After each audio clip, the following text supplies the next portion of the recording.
Dulaan sa 200 ka mga pamilya ang apektado sa halapad nga pagbaha sa gihulngan Negros Oriental. Ang detalye ihatod kanato ni Chelo Vallena.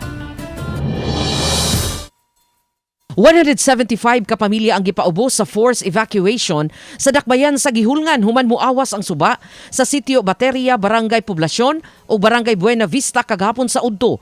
Wa hinuoy gikatahong nakalas gumikan sa baha. Apan bisan ang mga sakyanan wa kalingkawas sa baha.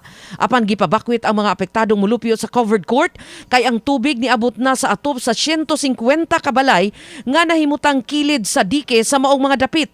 Laing 25 ka balay sa Barangay Buena Vista ang gisud sa baha. Sa video nga kuha ni Giselle Suasola, pipila ka kabalayan atop na lang ang makita human malubong sa tubig baha. Sa hulagway nga gipada sa BFP gihulngan, makita usab ang aktual nga pag-rescue sa mga gibahaan.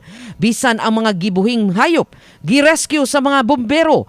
Sa video usab nga gipada sa gihulngan CDRRMO, makita usab ang aktual nga pagsagop sa mga bata, kababayin-an ug mga tiguang. Lakip nga miduyog sa rescue operation ang mga pulis sa gihulngan. Suma ni CDRRMO Officer Engineer Giovanni Inabe, kaadlawon pa nagsugod ang pagbundak sa uwan ug wa nila damha nga mudako ang tubig sa suba.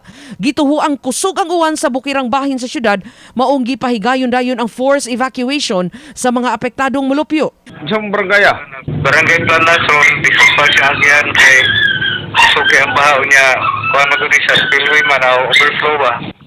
Sa taho sa Provincial Disaster Risk Reduction and Management Office, kapin usa ka libo ka mga individual ang nagpabilin pa karon sa covered court sa Gihulngan City. Dali isab nga mitunol og hinabang ang LGU sa mga apektado sa baha. Wala kay reported casualty survey kay kuan man ang mga obedient mo po ng mga tao ng bakwit man na yun daaron sa gym. Kaya so far kaloy sa Ginoo walay reported nga casualty. Gawas sa pagkaon gihatagan usab sila og mga sinina ug uban pang gamit samtang anaa sila sa evacuation center. Kanselado gihapon ang mga klase sa siyam ka lugar sa Negros Oriental nga naglakip sa Gihulngan City, Canlaon City, Amlan, Mabinay, Valle Hermoso, Tayasan, Ayungon, Himalalod ug La Libertad. Uban ni Rod Prado, Chelo Vallena, Balitang Bisdak.